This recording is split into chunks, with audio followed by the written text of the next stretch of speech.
Birds of Prey, thoughts, film. I... Huh. That...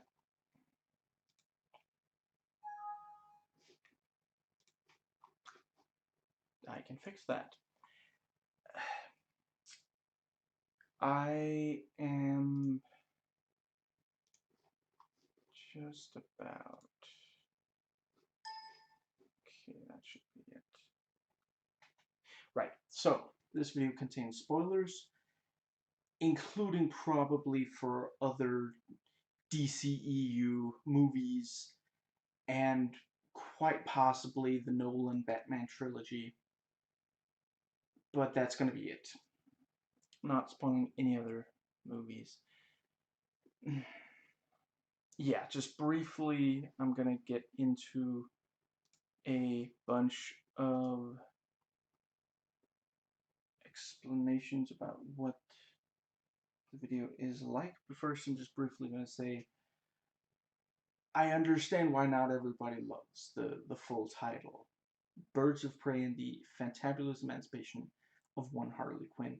Personally, I love it. It's as if Harley Quinn named her own movie, and, you know, before you watch the movie, you don't necessarily know this, but basically she is the one telling the story. I suppose there are parts of it that maybe you could argue are being told by other characters, but really she's the main narrator, she's the main storyteller. That is exactly what she would name the movie. She wouldn't name it Birds of Prey. You know, it feels like it's essentially an alternate title. People are gonna call it Birds of Prey, and that's not a problem. So anyway, and I think the fact that Harley, Harley Quinn's co-creator Paul Dini loves it and considers it classic Quinsanity. I feel like that means they nailed it. Anyway, this video is not a review. This is a series of, well, thoughts that I had while watching as well as before watching. And let's see. I'm not currently intending to do a regular review of this movie, but yeah.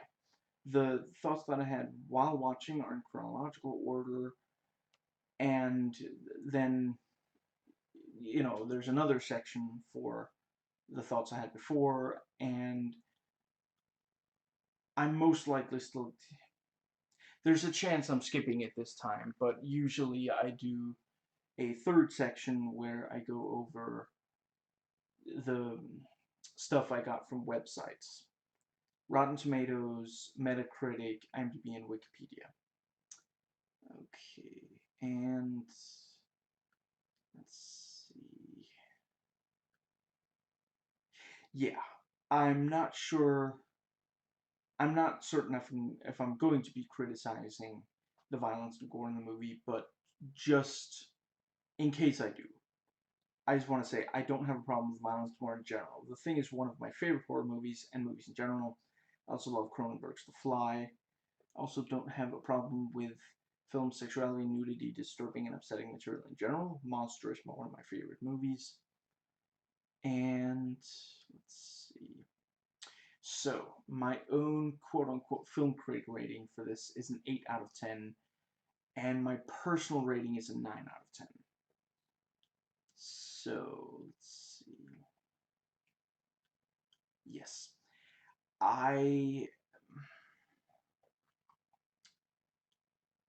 Before I get into the first section, I'm going to start the timer, which I should have done several minutes ago.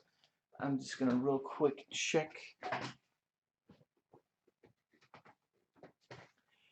to make sure that the time codes are going to be fairly accurate. Okay, so there's a 5-minute gap. I'm just going to note that real quick.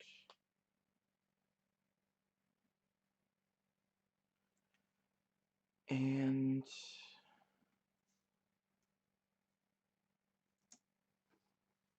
let's see. Yeah.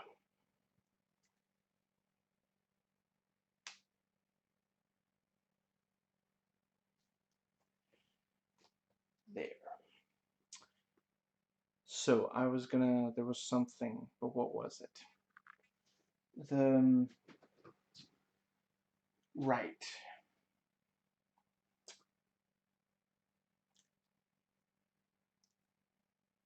There are a number of things in this movie that came across to me as though the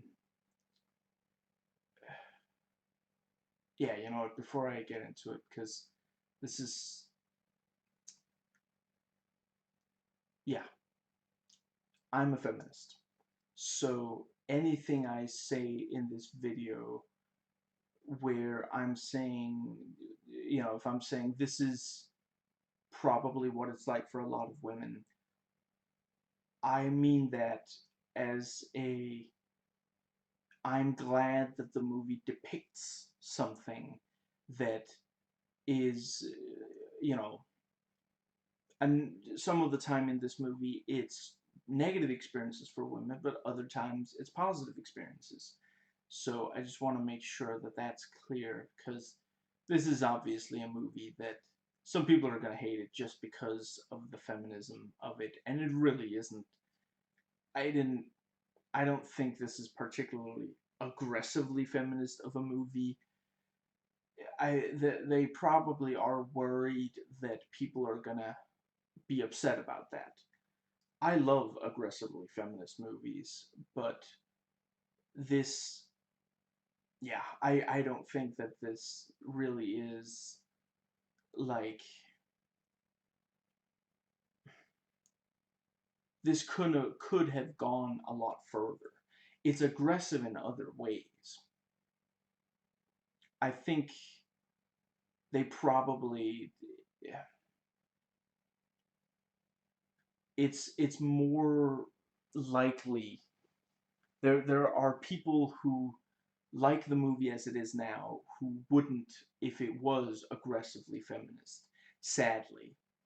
But, you know, maybe one day we'll get to the point where we can have an aggressively feminist. But, yeah, I in part want to make this clear because I'm not gonna lie, there are things in this movie where I'm not certain. I might be wrong. In my life, I have not had very many really profound positive relationships with a lot of women, and that's because of that. There are things that I'm not certain if if these are supposed to be things that appeal to women, or, you know, there's a chance that some of this I'm just gonna mistake, you know, no, this is just, you know, this is maybe it's a regional thing instead of, you know, that it's meant to be for women. But yeah, I should clarify, I don't have a lot of positive relationships with people in general. It's not just women, but, you know, the when it comes to what, you know, what appeals to a lot of straight cis hetero men who live in the West and speak English, you know, for that, yeah, you know, that is my own experience. So I don't have to, you know, I might occasionally get something wrong because I'm not always, but I'm more likely to get it right because it is my own experience. But, you know, when it comes to women, I have a lot less of a immediate, like, you know, it's based on what I've watched in movies and what women have told me, you know, not always told me personally, but said, you know, they put it out there, and I, you know, happened to, that was one of you know, I try to absorb what I can of what, you know, the experiences women have had. I try to, but yeah. So that takes us, I almost forgot to note the time code. Let's see.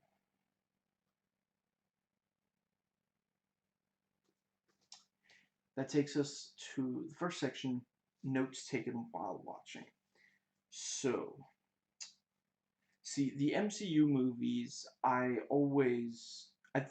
yeah, it's been a long time since I didn't go past the first pad of paper on an MCU movie. And other movies, it's not always. Endgame, I filled up 2 pads and ended up writing on the cardboard and on the backs of some of the pages as well. This one, I mostly got to the end of. Yeah, there weren't very many spare empty pages left. Just briefly gonna write.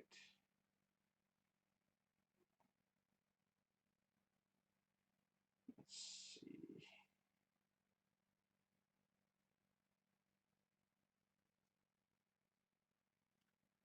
There.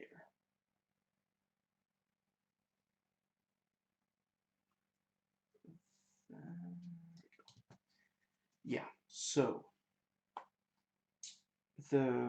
let's see. Yeah. So we get a cartoon for the opening to basically give the backstory. I thought I I'll admit I'm kind of a mark for a joke like that. But yeah, when she was like, they say that when you tell a story you got to start at the beginning, and she literally, yeah, we see the start of her story. That was pretty funny. The Yeah, the sperm cell reaching the egg, because yeah. And then we get this, like, excuse me,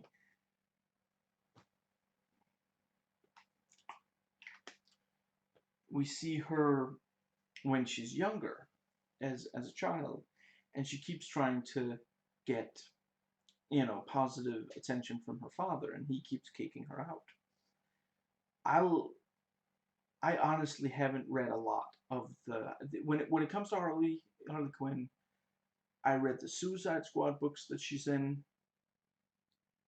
I'm aware of Mad Love. I'm sorry, I haven't read any of the only. So I don't know if this is straight from the books, but it certainly does make a lot of sense. That's why she keeps taking the Joker's abuse, and in reality, it is why a lot of yeah. I thought it was a really good way to start the movie. I felt like it worked, and it was a real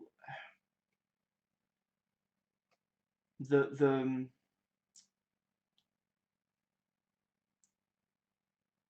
movie has the word emancipation in the title, and I think I don't know if a lot of, like, yeah, you know what, maybe a lot of young women are gonna watch this who don't already know about maybe they didn't watch Suicide Squad. And yeah, the thing that's what's the word?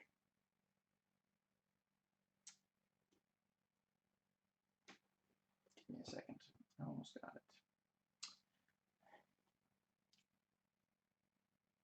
Yeah, maybe they're gonna watch the trailers and various promotions and be like, this looks like our kind of thing. And if that is the case, I think the cartoon opening is really gonna, you know, the what's the word? Like, really,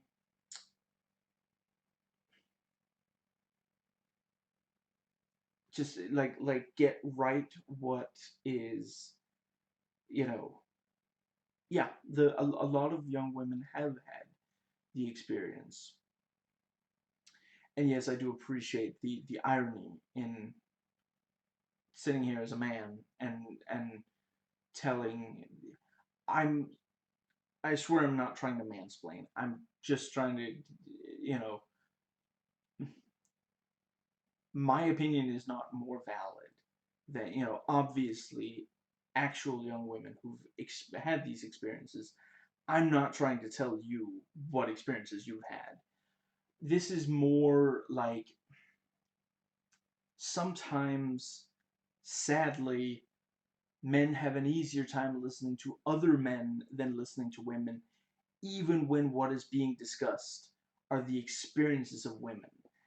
And maybe some guys will watch this and have a higher opinion of the movie and of women because it's a guy saying it. And I wish that they would just listen to women directly, but I hope that I can at least help a little in that. But yeah, if you're watching this and you are a woman, I am not telling you. I'm not I'm not trying to tell you what you have experienced or what you should think or something. I trust me, I absolutely despise when people do that about to or about anyone. So that I swear that's not what I'm trying to do here.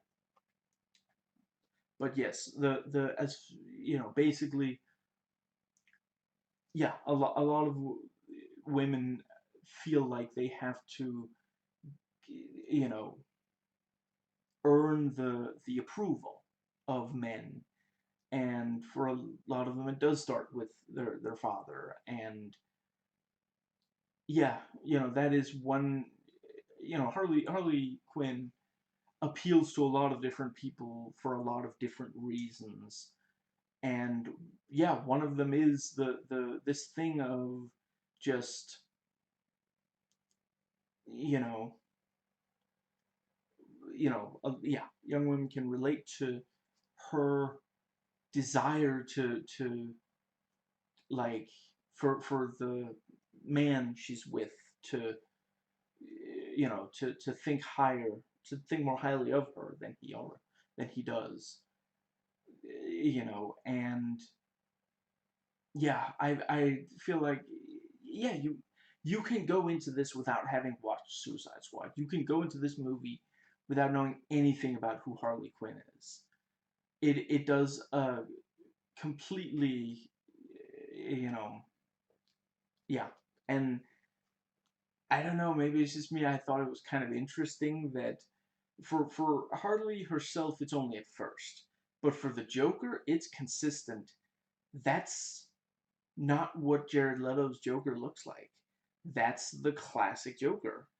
And I mean, at the end of the day, it is, they use a couple of clips of her from Suicide Squad, the acid bath and all. And some of some details in this are like in Suicide Squad, even though a lot of people really didn't. I'm not gonna get too deeply into Suicide Squad in this video. Personally, just briefly, I feel that, it's enjoyable but has a lot of problems. But something that a lot of people had a problem with was the look and depiction of Harley, and part of it was the over sexualization, which I am aware it didn't start there. The movie Suicide Squad was not the first time that Harley had been very heavily sexualized. But even so, it was still really ridiculous. And yeah, I really appreciate that in this she's way less sexualized. But yeah, the let's see. Ultimately they didn't recast her, and some of the stuff from Suicide Squad is intact in this version. So the it is,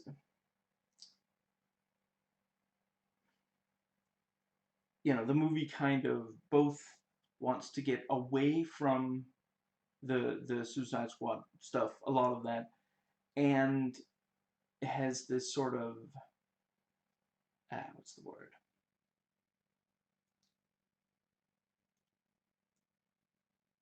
It almost feels like it owes. It actually does, yeah. the movie kind of has the relationship to Suicide Squad that Harley has to the Joker. So that's an interesting little. I don't know if that was intentional or not. Now, let's see. What was the other thing? Yeah, just briefly. I have to admit, I was very surprised by how similar this was in structure and some of the major choices to Suicide Squad. I really thought that this would be way more straightforward. Like, the. Yeah, but it did a much better job. It's not really messy particularly. I mean, it is essentially if it's what Suicide Squad would look like if it was a much better movie. Ultimately Suicide Squad in its current form is entertaining, and there are definitely aesthetic choices that are very appealing for a variety of reasons. But eh, ultimately the structure of the movie, the way it keeps cutting to flashbacks and cutting to these extremely short scenes that help illustrate who these characters are, it really does, like, way too much of the movie is spent on these short scenes that set up who the characters are and very frequently repeat at least some information. Like, we keep getting shown how good Deadshot is with guns. When really you did not need to show that many. And yeah, just this movie, not only because it has a smaller team, because I mean, at the end of the day, are there really that many less that get flashbacks? I mean, we don't get the in Suicide Squad, the flashbacks do tend to be specific to this small handful of characters, and in this, and yeah, this one handles it so much better. I do have to wonder if, like, some producer was like, people loved Suicide Squad, so we got to do it again. We can't just have Harley in another movie. We have to do a similar structure, and because one thing, they do also use a lot of music in it, but it's I I don't know that I would say it uses music quite as well as Guardians of the Galaxy, Suicide Squadrons of the Galaxy. Those two movies do an incredible job with their soundtracks, but there definitely is, like, there's a great sense of music and energy to the yeah. It isn't, it's not this constant, just these really brief pieces of music like in Suicide Squad. I guess that is, yeah. And just briefly about the cartoon, I think it also does a pretty good job of depicting the relationship and the sort of the cycle with Harley and the Joker. But again, I don't I no, not probably. I definitely did watch at least some of the animated series, sorry. I remember very little of it, I'm afraid, and yeah, sorry. It's been a lot of time. I guess I watched it when it was originally on air, and I don't think I've watched it since. So, and I don't know that I watched very much of it. I think it was maybe on at a time when I didn't get to watch TV or something a lot of the time. Anyway, so moving on with notes.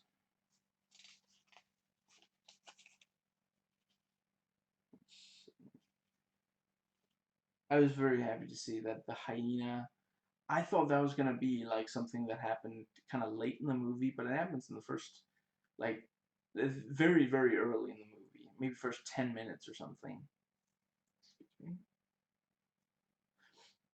And basically, she buys the hyena, and this guy is like, hitting on her, and smash cut. Later we do also see it briefly, but yeah, smash cut, and the hyena is chewing on, like, okay, if I understand it correctly, basically she had the hyena attack the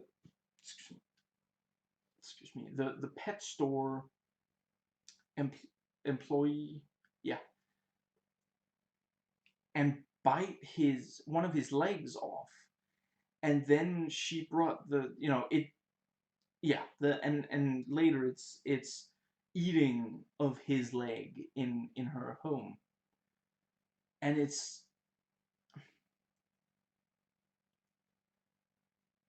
I I'm not saying necessarily that there are many women who would actually sick a hyena on a guy hitting on them in when clearly they don't want him to, but I can imagine that it's probably still a what's the word, like, it's probably a fun kind of bit of, like,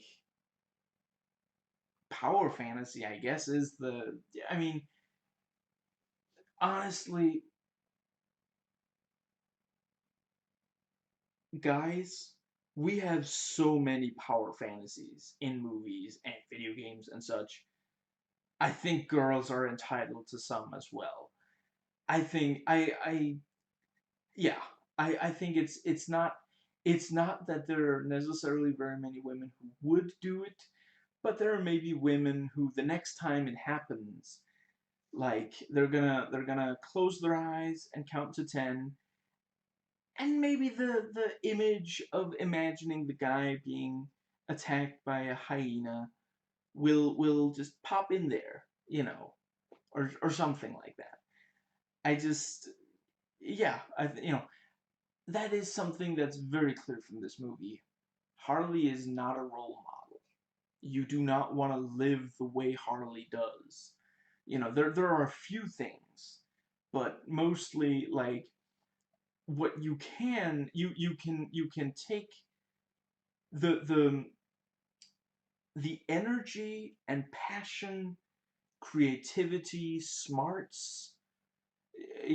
These are things that you can take from her, that you can, yeah, these are good traits of hers that you could seek to also have yourself, but you don't want to be doing the things she does in a lot of, yeah. And we have the party. I like the stylization of it. I mean, is it technically montage? I mean, it's not. Yeah, I don't know exactly what word to use, but and I'm not at all a party person, but I have talked to a lot of people who have partied, and I've seen movies and played video games and such that go into the experience of partying. I I think it's at least been a while. Maybe I haven't ever seen something quite like the way the party is depicted here, but it is very much like, yeah, that's the experience of partying. So with several of the very negative experiences there, and like, I've seen a lot of party sequences in movies that don't include details such as, if you keep partying really hard, eventually you're gonna vomit. And in this, she does. The movie isn't afraid to let, like, the in Suicide Squad, there were definitely things in there where it's like, okay, there are gonna be audience members who are not gonna like what we're putting on screen here. but a lot of it was also like really focused on, well, what will be appealing to young straight men. And in this, like, yeah, it's one of the first things we see her do. And it's very humanizing and kind of just honest. Like, that's, yeah, she just broke up. Or, yeah, yeah, she was just dumped. She feels miserable, so she's gonna go out there and she's gonna drink way too much, way too fast, and she's gonna get really crazy and out there. And yeah, that's one of the things that happens in, with that sort of thing. And I kind of like the contrast between, like, in Suicide Squad, in both of these movies. I mean, I guess, was it? I'm not certain if it was it a pole dance in Suicide Squad? She dances in a club in both movies. And in Suicide Squad, it's very much this thing of, she's like this sexualized, like, she doesn't even have to really, just like, yeah, she you know all straight guys want her, so she dances in really sexual ways. And then in this, it's more that, well, she's kind of drunk and, not really, like, the it's maybe not the best choice she's ever made, but she's, and again, I can imagine there are probably women watching it, well, watching it, like, the stereotypical person who doesn't like to watch horror movies, watching horror movies, like, through a few of the finger, in between some of the fingers, but mostly coming because it's so, like, kind of cringy, you oh, like, oh, go get down from there. It's embarrassing. That's how I read it. Maybe it was supposed to be, maybe, whoa, having fun, but to me it felt like this is something she's gonna think back to and just really feel, really cringe about. And we see that some of her friends talk behind her back as she's going to get drinks. I didn't. Yeah, I have no idea what was margaritas, because later they looked like the margaritas she brought the birds at the end of the movie, but I don't know anything about drinks. Let's see. Yeah, and she blows up Ace Chemicals, and it was pretty funny with, like, the guy, the truck driver, just, he's taking a leak, so he put, that wasn't actually David Ayer, was it? Because I don't know, it's not his movie. I know he does, cameos in some of his own movies, though I don't know exactly. I don't know if there's some kind of, like, curse on him. They they seem to end up cut out of the theatrical release, like that happened with both Suicide Squad and the, what's it called? Yeah, Street Kings. And then the one that he has in, and yes, I know he didn't direct it, but he did write it, and I guess that's why he has a cameo. I can't believe Training Day. That one, you can't tell who it is because his face is covered. Which, if you've watched the movie, you may now know who, yeah. But if you haven't watched the movie, you have no idea what I'm talking about, so I'm not spoiling anything. All you know is that there's at least one character at least one point in the movie who has his face covered. Let's see. Yeah, anyway. It just, he looked a lot like David Ayer to me, the truck driver. Anyway.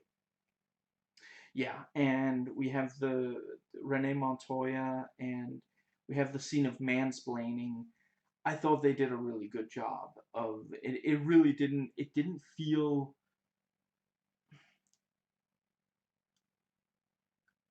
the thing that, there are, when there are men who don't like feminist movies. they'll say, oh, it's being cramped down our throats, or it's being really anti-men, or the like. I really didn't feel like, just in general, I didn't feel like this movie was anti-men. It was just that it's not that all the men in this universe are bad. It's that a lot of the time these women end up finding that there are no men they can, like, they end up ganging up with other girls and forming a group to better take care of. Yeah, a lot of the bad guys are men, but the you know Bertarelli, I want to say was her name. The Bertarelli men don't appear to be bad guys. They're dead, which, maybe some men are like, but all the positive depictions of male characters, all of them are dead before the events of the movie. Well, that a lot of men's stories have women dying or being kidnapped or the like just as motivation. So this is just, flipping the, and no two wrongs don't make a right. But this isn't a movie just about that kind of, it's not supposed to right all those wrongs. Anyway, the I didn't really feel like the movie was hostile towards men. It was hostile towards sexist men.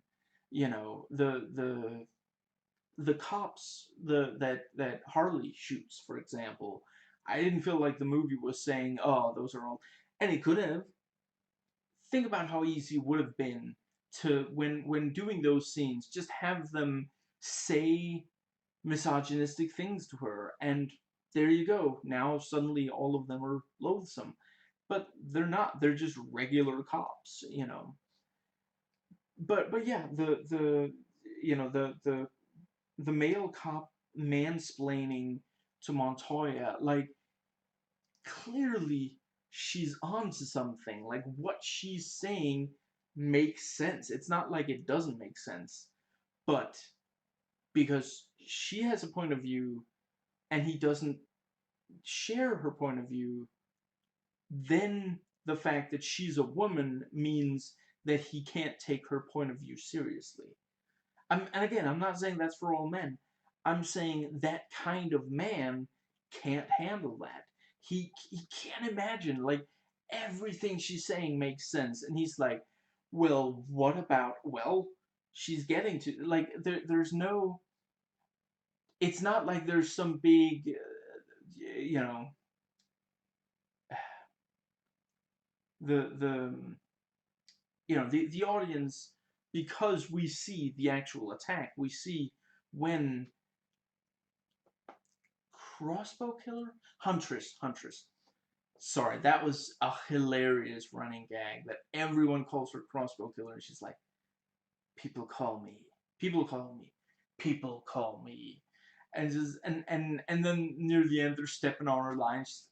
Gosh, just anyway, the yeah, you know, we the audience knows that Montoya is exactly right because we get to see it, so it's confirmed.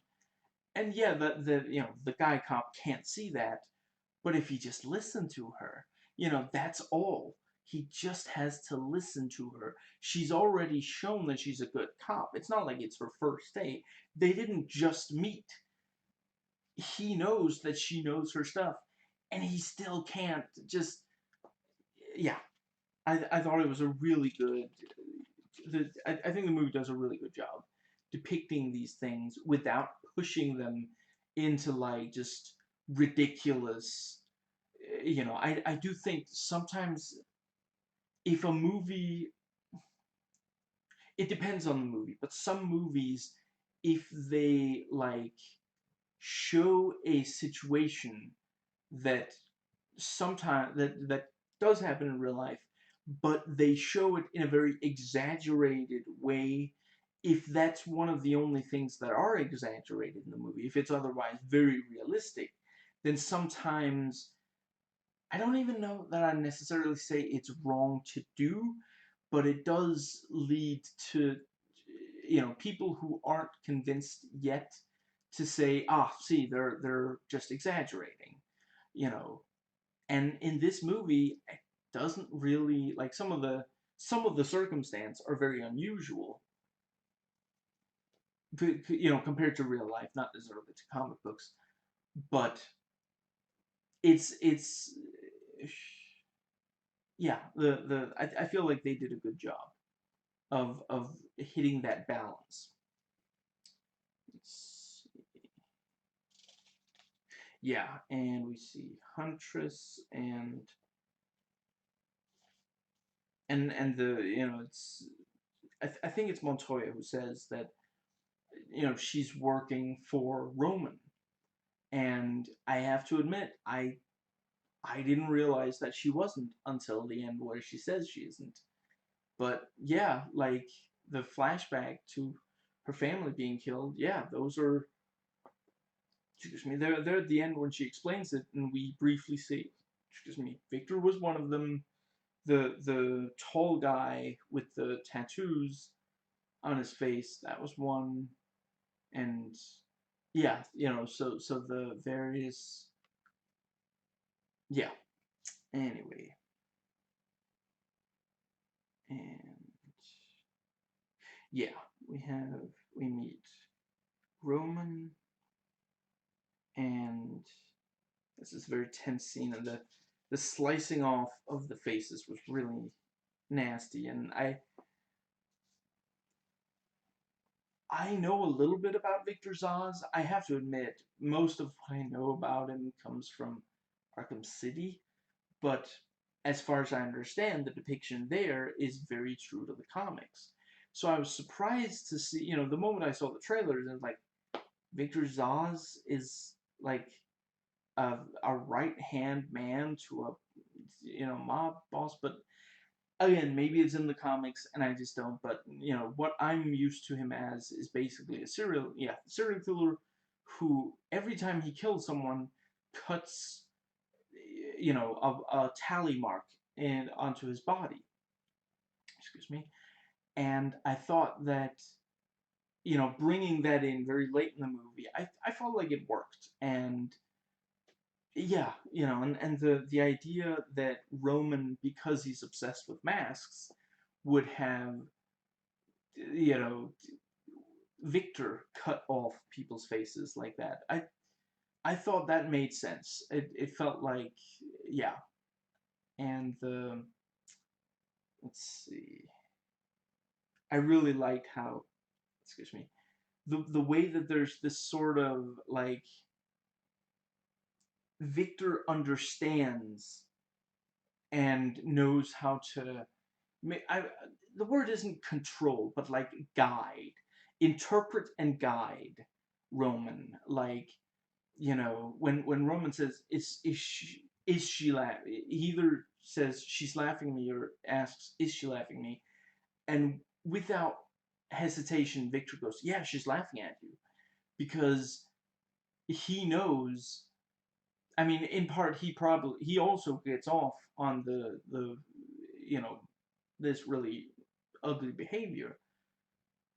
But hypothetically, like, if he was like, ugh, I gotta get him focused, like when he, like when not Cassandra, sorry, the Canary, when Canary is being shown all these old things, the shrunken heads and all this stuff, Victor is like about to, blow a gasket. He just can't take another second of this. When in the club, he hypothetically, if Victor had said, no, no, no, she's got to be laughing at something else, that would only have made him, like, he wouldn't have accepted that. He wouldn't have said, oh, okay, sure. When he actually walks over there and talks to her, like, she doesn't act like someone who's been caught laughing at someone. She's very clearly laughing about something else. She's about to explain the joke, but he can't help it. He's such a narcissist. Everything must be about him. if someone's laughing, they must be laughing at him. And just, yeah, I really thought they did a great job on that. And the thing with, oh, he was gonna keep alive the third one, the daughter. He was gonna spare her, but then like a snot bubble, and he's like, ugh, it kind of reminded me of like American Psycho, with the, do you know how bad you smell, kind of thing, that's it, he can't, like, snot bubbles happen, dude. It's not a big deal. You know what is a big deal? Murder's a big deal. But to him, it's like, I mean, just I really felt like that was yeah, I mean, yeah, I'm not gonna list all of them, but there are a lot of really fun, memorable characters here. You know, I guess of the male ones, you know, Roman is at the top with the Zaz very close behind. I guess I could briefly rank of the women. I would say Harley, Huntress, Canary, Cassandra, and I'm sorry, it's not that I don't like Montoya, but she is less, to me, less compelling than the others. But I did really enjoy her scenes and story. I really love so yeah. Harley's talking about, gotta start, get a new start on life, or start my new life, something like that. And she looks at this egg sandwich like, the just like she's in love. Just she's looking at it, and the ingredients slowly, and she's like, no, not too much hot sauce. I want to be able to taste the cheese. The perfect egg sandwich. And then we're told, like, maybe part of what she really loves is that his cheese is always at least 6 months past the expiration date, and just, oh wow, that was. And then, maybe it's the arm hair, and just, oh no, arm hair in a sandwich, oh, that's nasty. Just, yeah, she paints a picture. And let's see.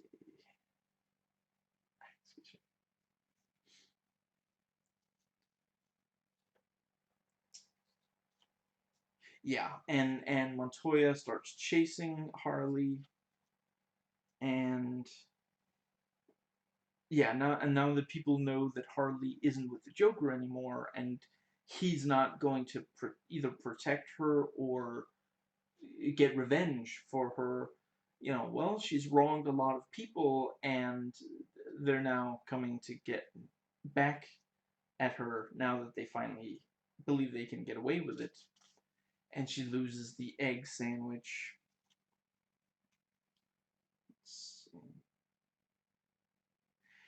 And Montoya is going, you know I thought that was a pretty, like, like Harley ultimately does admit, okay, so, I just got really lucky. But the thing about, like,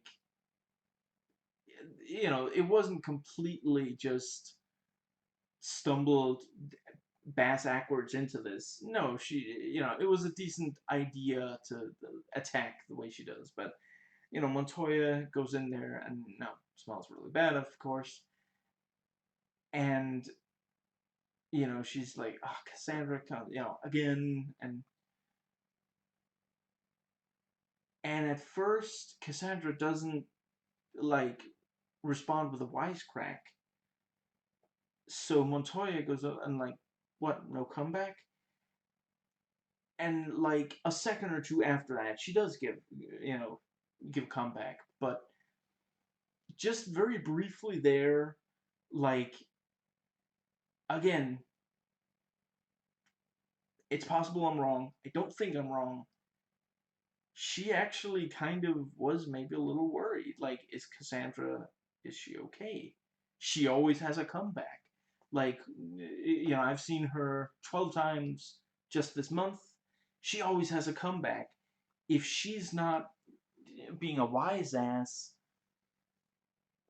is she maybe hurt? Like, is there some kind of, like, emotional trauma that, and just a couple of times in the movie, there is that thing of, like, the Canary also with, she's also, like, trying to cheer up Cassandra, and yeah, just I like that, despite these are not necessarily role models. They sometimes do bad things and let bad things happen through inaction and such. But at the end of the day, they do also clearly have some empathy for others in, yeah.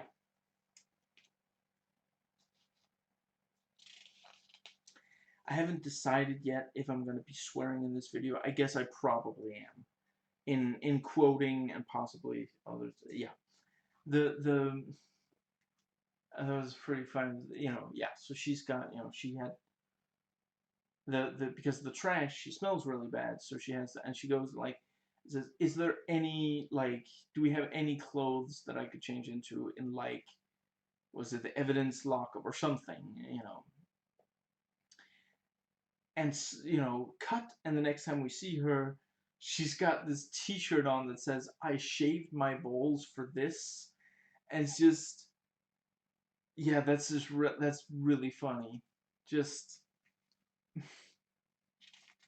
and she's like, she's sitting in, she's talking to her, like, used to be partner but now is her superior, and she's got her ex, who's the what's it called, the DA.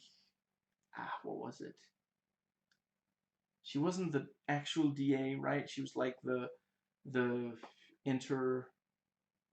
I'm sorry, I don't remember a little too many details for me to remember all of them. I did like the subtle detail that, yeah, Montoya is either lesbian or bisexual, and the movie doesn't make a big deal out of it. It's just, yeah, that woman next to her, that's her ex, and just, yeah. Let's see. And it is this sort of, like, what's the word? Like, bitter ex kind of cliche, but the it doesn't, like, she's not a worse bitter ex for being a woman or for being a lesbian. And the other cop is gonna get the case, and she's like, "This is my case. I've been working this for 6 months." Just, and that was, yeah, that was another example. I thought they did a really great job of the, excuse me, this thing of, where a woman will do a lot of work and then a man will take all the credit for that work. And again, I thought they did a really good job. It felt like I could believe, within the world, within the fiction, that you know it was very realistic. It was very authentic. Excuse me. Yeah, this guy took credit for her hard work, and now he's gonna enable. He's gonna. Yeah, that was, yeah. Let's see. And Harley comes in and starts shooting, like glitter bombs, and I don't know, like paint pellets or something like that, with a grenade launcher. Let's see.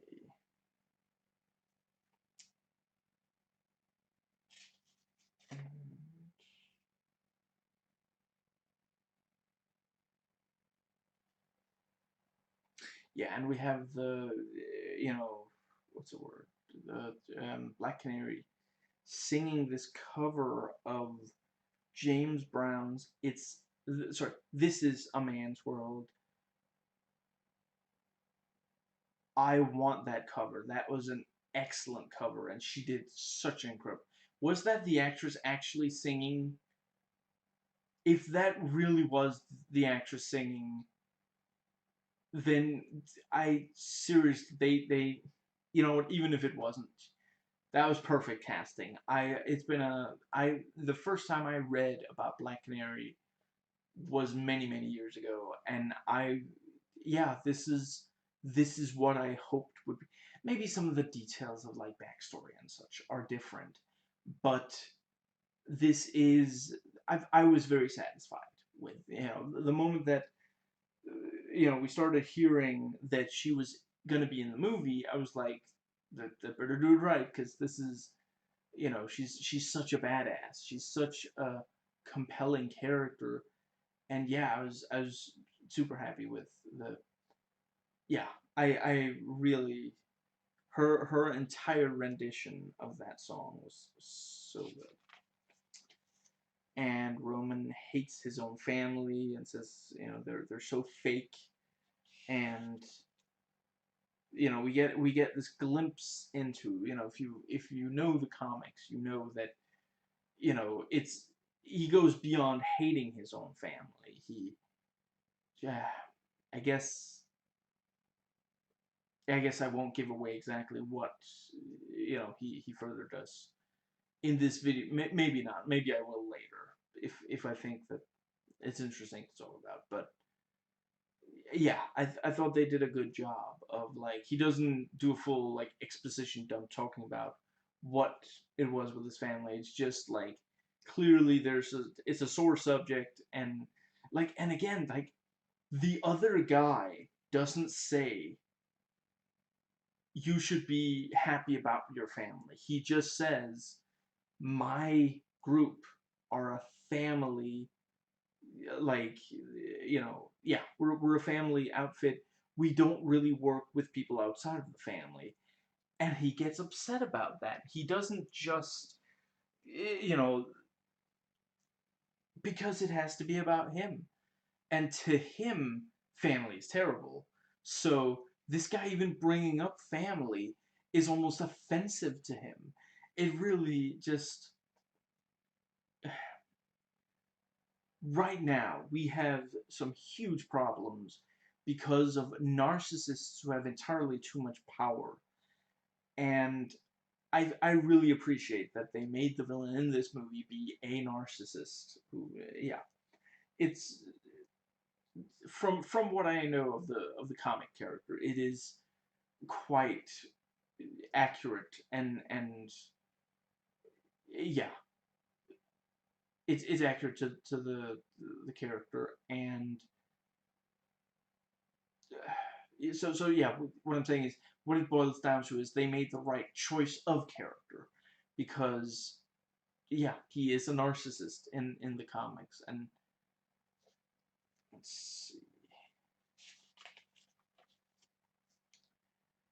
and yeah, and Harley drinks with Black Canary. I really appreciate, like, in the trailer, you don't get a huge sense of, like, how is this scene gonna be, but it doesn't, in the trailers, it doesn't come off as flashy either. But in the movie, it is just straight up, yeah, she's sad drunk now. She's not dancing around and all this stuff. No, she's gotten to the point, which again, I don't know, but I am aware. I don't have personal experience, but I'm aware that that is, like, some people get happy when they get drunk, some people get sad, and sometimes it also changes over the evening. And earlier she was, like, pretending to be still really happy and such, but deep down, yeah, she's thinking, the only reason, people only care about me because of my relationship to the Joker. And there's and now that I'm not with him, people think nothing of me. That's where she is, and I appreciate that the movie actually, at that point in the movie, Canary doesn't really care because she doesn't like Harley. She doesn't know Harley, and it's not. This is not a movie where the characters there's no goody two shoes, goody good character in this who never does anything wrong or never like. I mean, Montoya largely follows the law, but she's still not like. I guess she is maybe the closest to like a straight up role model, like someone you should really. She's probably the one the least bad, but still, and but the yeah, I liked the scene. I thought that it was very sobering, I guess, and it is this like how many times have we seen movies where people drinking is like purely glamorized, like they are just loving every second of it and it's amazing and just you know and in this, like, yeah, you get the energy and kind of hype and such of it, but you also get this kind of, it's not quick cut, it's not very stylized. Excuse me. When you see, excuse me. Yeah, when she's standing there drinking, yeah, she's just kind of very, yeah, I quite liked it. And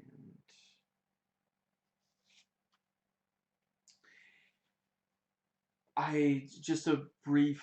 Yeah, I don't think I wrote it down anywhere. I like the detail that she like after you know basically like yeah, once Joker dumped her, she has this tattoo that says Puddin', and she goes to a tattoo artist and changes, adds a little, so now it says Pudding Cup.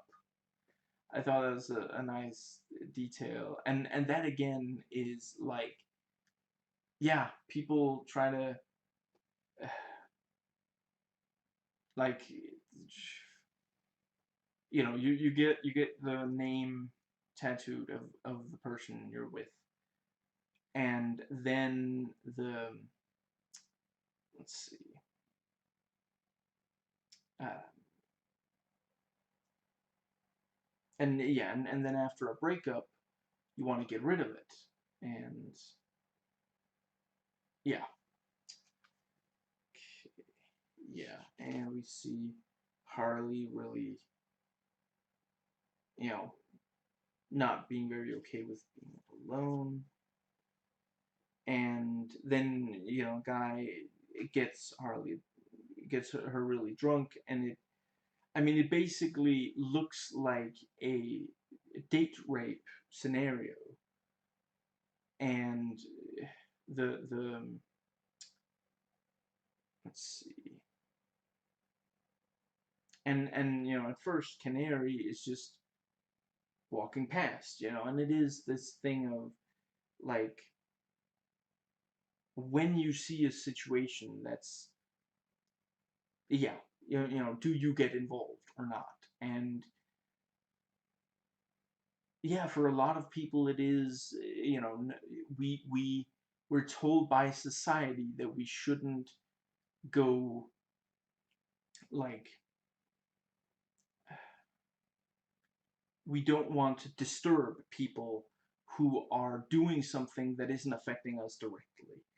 And I really appreciate that, yeah, it took her a little while, but she did get there, and the, a really, really well choreographed fight. But all of the action in this movie is really well choreographed. Let's see. And yeah, and Black Canary is made to drive Roman around. I liked how excuse me, there's this thing of the the Janus Corporation, and like someone like on this apartment building, I think it was, someone crossed out the J, so now it just says anus, and that was, I'm sorry, that's kind of funny to me. And yeah, Black Canary comes across Cassandra, and again she's smart mouth. I like the detail that we never do see her parents. We don't even know their names because at the end of the day, they're not there for her. You know, the people who do try to take care of her are the birds and Harley, who's I also really appreciate that detail. She is never really a member of the birds. It's she helps get the birds together in the same place, but it's really, and it wouldn't, like, I don't mean to be a comic book purist, but it really, Harley's group is the Sirens, the Gotham City Sirens. The Birds of Prey are Oracle's group, and I do really I completely understand why Oracle isn't in this. That's way too much backstory to have, but, and there's a chance it will be in the future. Yeah, it would be extremely easy to make a sequel to this. It's an origin story for the group itself, and you could very easily have just a a second movie where the group is just there from the start, and now they have to go up against a new enemy. Now, let's see. And Montoya confronts Canary. What with your mother say? And let's see.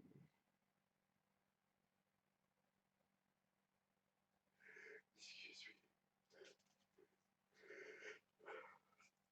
me. And again, it is this thing like, why does Canary go against Roman? It's not because of money, and it's not really because of a threat to herself. It's because of empathy. It's because Montoya gets her to really realize, well, Roman is hurting people. Maybe he helped you because he likes your singing, but he's hurting a lot of other people. But you can help take him down. And Roman is anxious about the crossbow killer. And yeah, I think this was where Zaz didn't want the Roman to keep talking to Cassandra. Canary, it's alright. I may not have gotten enough sleep last night. Yeah, and Cassandra is caught. Yeah, and by the cops, because she just like she overreaches, and I thought the movie did a really good job showing that. Like, yeah, she's good at what she does, but she really needs to put more space between the marks. There's no way she's gonna keep getting away with it like that. And that is a thing for like young criminals.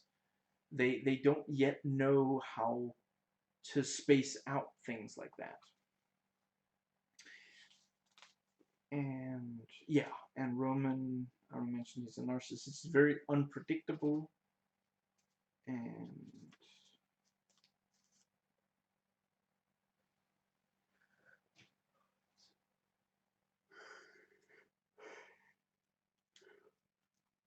let's see, yeah, and Harley really pissed off Roman, and It lists all the grievances, and he's like monologuing. She's like, "Oh God, please stop!" It just it felt kind of fourth wall breaky because she's basically saying, "Do we really need to have this kind of scene in the movie?"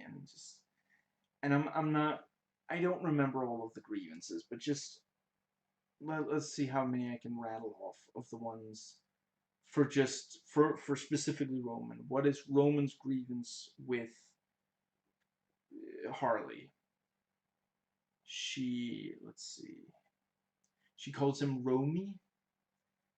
She has a vagina in the first place. I think that was the exact wording. Has a vagina in the first place. She voted for Bernie. And I didn't catch. Was it something about like she peed? Was it in one of his plants maybe or something? I don't know. But yeah, and this really long list as very funny.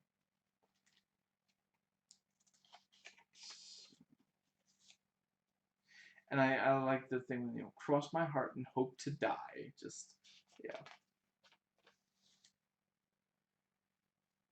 I knew that there was going to be a scene spoofing diamonds are a girl's best friend. The scene, but I didn't realize. I mean, it basically is. Well, it's hardly. I mean, it's basically like she briefly just goes out of it, like her mind wanders, even though she's in this extremely dangerous, messed up situation. So she's being told, oh, diamonds are this extremely important diamond, and all this, and so she's like, oh, diamonds are a girl's best friend, and like the sound is kind of distorted, and then like it skips back and forth, and then suddenly like one of the dancers starts shooting people there, and just all this really wild, just yeah. I thought that the it was that song because she's single now, and so she's like, well, give me a diamond, that'll last longer than a guy anyway. But yeah, that was very clever. And yeah, and she goes in to find Cassandra, and she smashes the keyboard.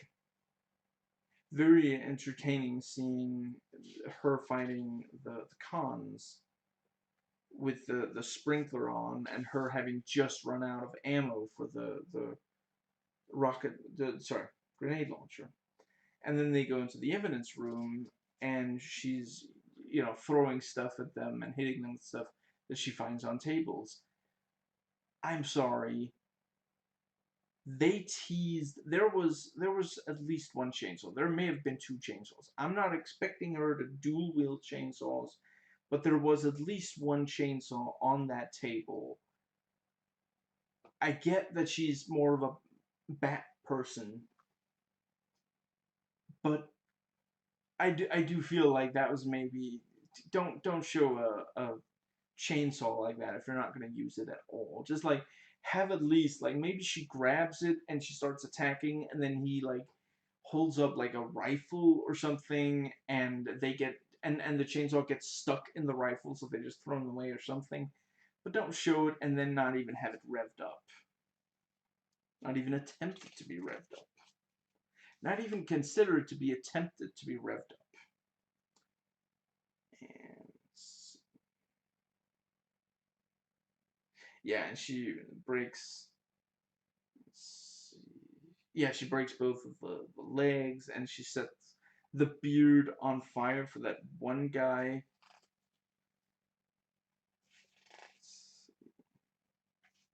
Oops. His beard is on fire. Oops. And yeah, this is where I noted the grievance freeze frame thing. That's a lot like the Suicide Squad. The what's the word? Profile thing. Where it lists the various abilities of one of the squad members and such. And yeah, like the I felt like it was a way better element here. Like, if you if you went and edited Suicide Squad,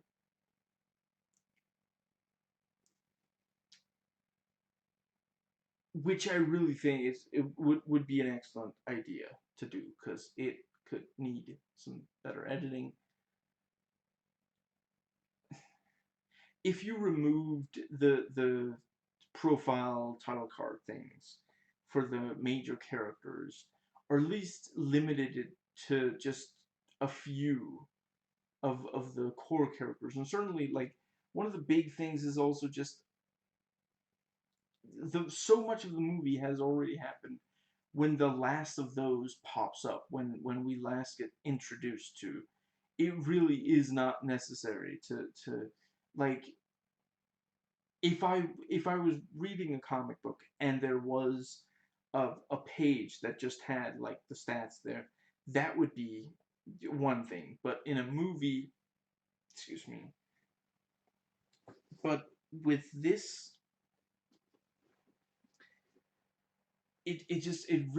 I really felt like it worked incredibly well, and it was like, it didn't feel like a crutch in this.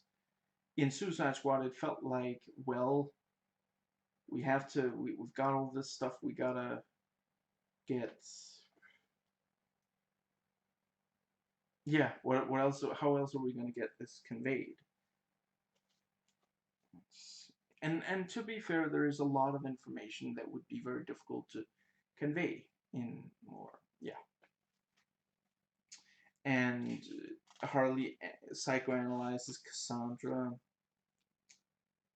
and Cassandra manages to get out of the cuffs, and Harley is like, "You have to teach me that." And then near the end of the movie, she gets out of Montoya's cuffs, so she did teach her that.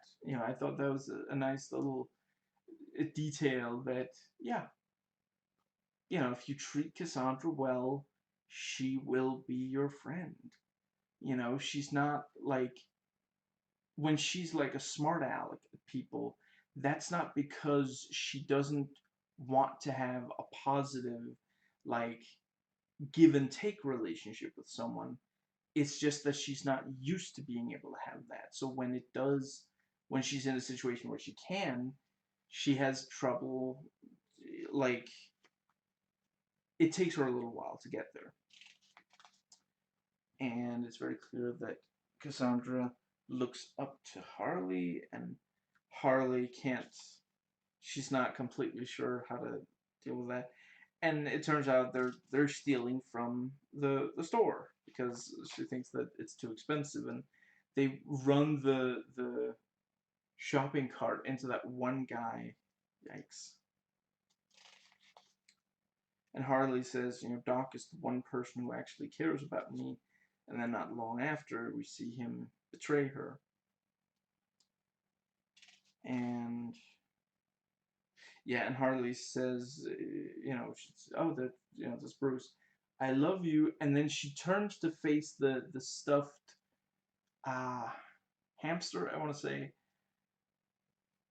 And she's like, I I meant that I love you both equally, and she's addressing it as if it, like, objected, like it said, well, what about me? Yeah, you love Bruce, but what about me? And just with Cassandra right there.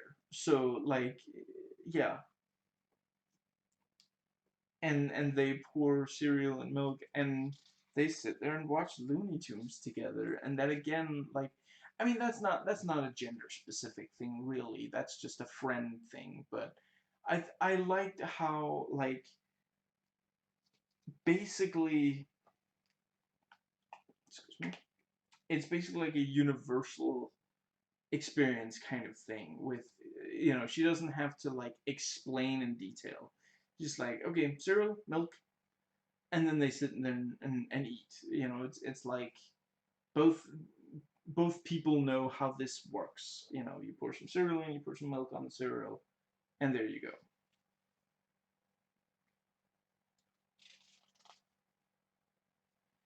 And we see Huntress as a child. Do you know who I am? Excuse me. Yeah, we have the scene where Roman says she must be laughing at me and makes her get on the table and dance and strips her half naked in this public club. You know, if like, yeah, this is the kind of behavior, you know, it's more specific than a lot of like there are for sure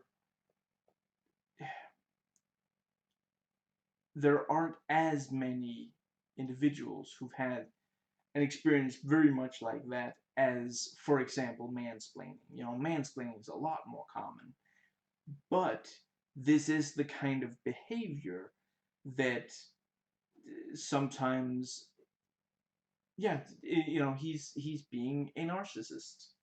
You know, so yeah, it's like it's a it's an extreme behavior, but it is the kind of thing, like, it is narcissism leads there. Unchecked narcissism leads there.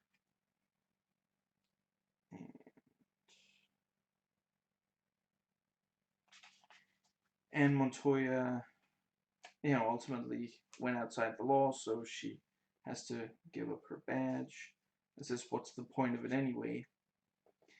And we see that Harley is teaching Cassandra things, and she's like, so lesson number 37. So in the hours they've been together, she taught her 36 different things that are really about her.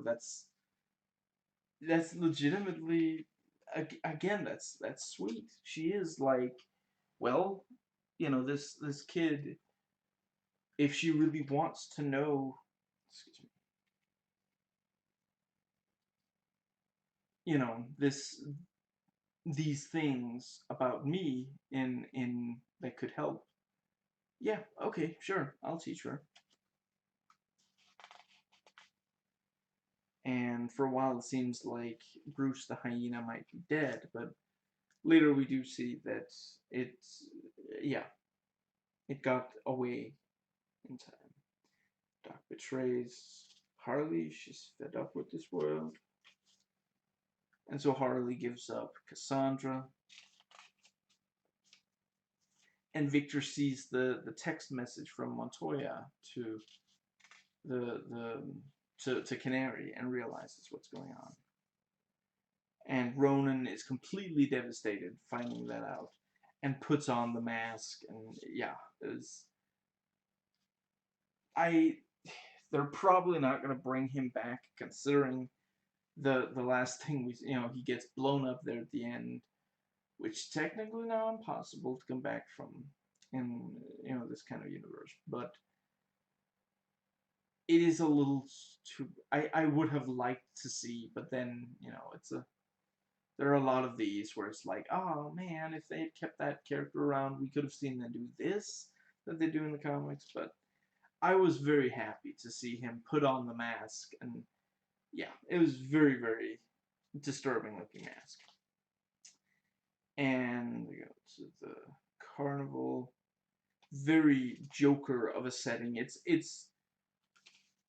It's almost too bad that the Joker isn't in this, but then if it would have been Jared Leto's Joker, yeah, you know, and at least Harley is there. It's very much like, if neither of them were there, it would be like, okay, that, no, you're doing something wrong. And Harley tapes Cassandra to the toilet so that she can poop out the diamond.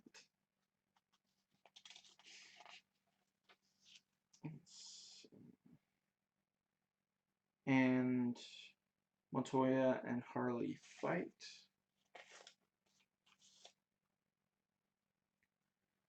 And Victor, like, tranquilizes Harley and gets really, like, yeah, really creepy with her. And then we see the scars on his body, and he wants Canary to cut open Cassandra. And let's see, yeah, and they kill Vic. I really enjoyed the like Harley once she like it's not her entire body, but like one arm can move again. So she's like stabbing, and then like I forget which character, but someone says nobody move. Just that was really fun. Just one more stab. I'm just a terrible person.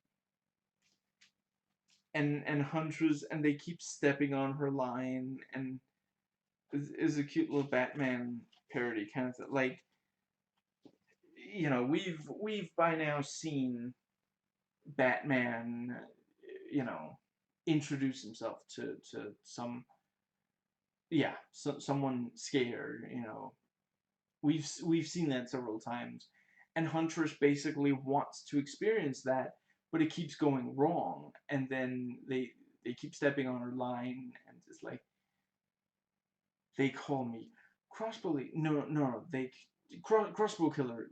No, they call me Helena Bertarelli. Son of a just that was really funny. And Roman bought an army like they were saying that he wanted to. And so they team up.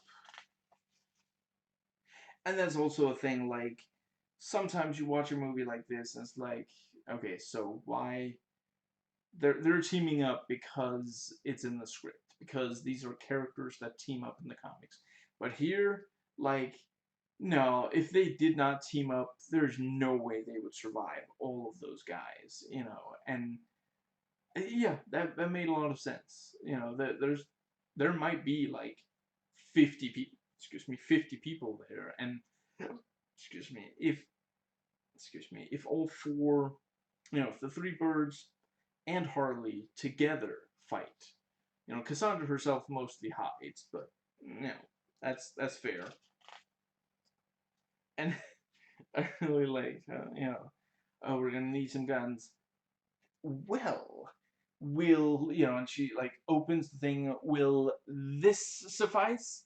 And they're like, no, and then it cuts and we see, you know, Joker literally took every single gun. He didn't leave a single gun for Harley in case of emergency or whatever. It's just like, son of a just and you see all the outlines, and it's like, well, if he had just left the guns, they would have had an easy time. There were like shotguns and submachine guns. There might have been at least one assault rifle. It's like with that they could have been fine, you know. But instead they gotta just get the little, yeah, the case thing. But I quite enjoyed them, you know, making the most of that. Did I already say? I'm not sure I already said. I feel like every single action scene in this movie, and I do mean every single one, I feel like every single one they found like a, you know, fun setting and some like detail, like in the evidence lockup, it's that Harley keeps finding things to throw and hit, you know, people with. And in the, you know, you have the part where the let's see, the malfunctioning sprinkler system in the lockup, in the, yeah, with the people in cages and such.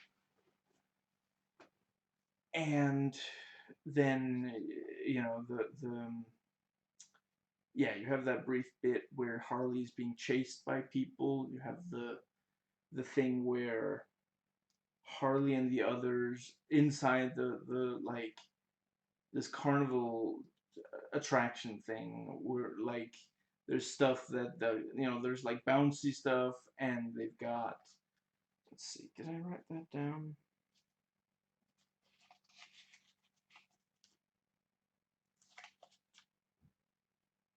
I might not have written it down. Oh, there you go. Yeah.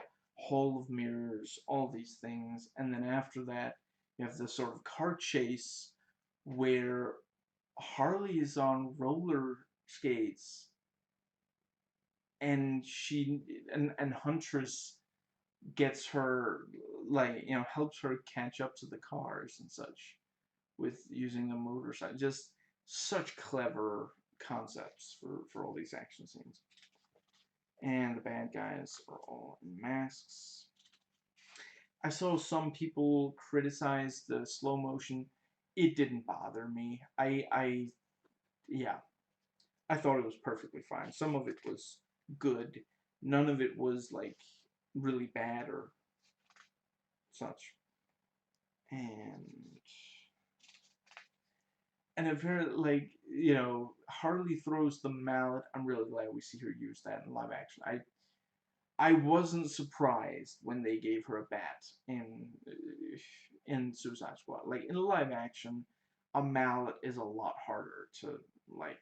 But yeah, she had it in the animated show. I'm almost certain she had it in at least some of the Suicide Squad comics. So I'm really glad to see it. But yeah, she like she's like, duck, and she tosses it, and she's like, hair tie, yeah, and she gets her a hair tie.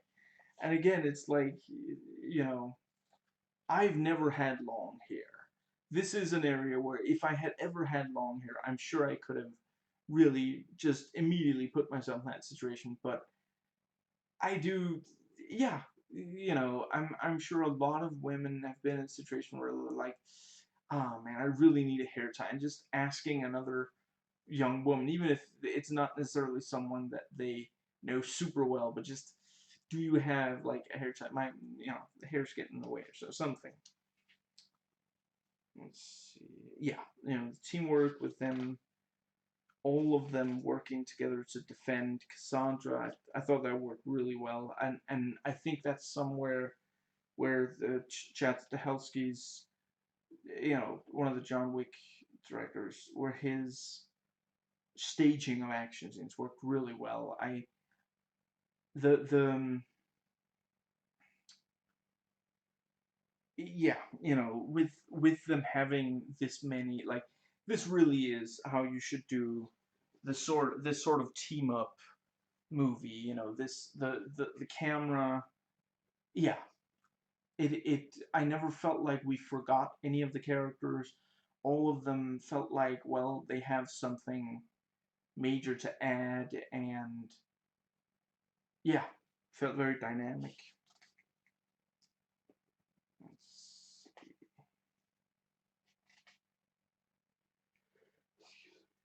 And they talk about tacos, and the scene kind of, it feels like the scene is over, and then suddenly Roman shoots Montoya, yeah, Renee, and Black Canary does the canary cry, and she takes out, like, I don't know, 20 guys or something, and she's, Harley's like, I told you she had a killer voice, didn't I?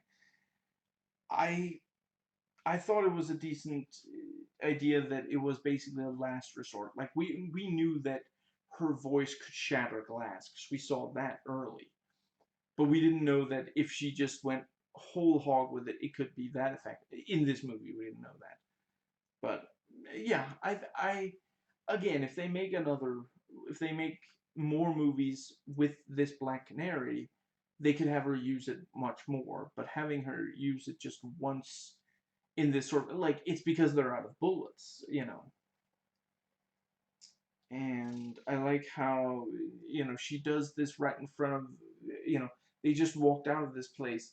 There's this, like, you see this, like, big open mouth as the like that's the way it's painted, the thing they're walking out of. So in front of and it looks like the mouth is screaming. So that was a great detail. And yeah, we have the roller thing.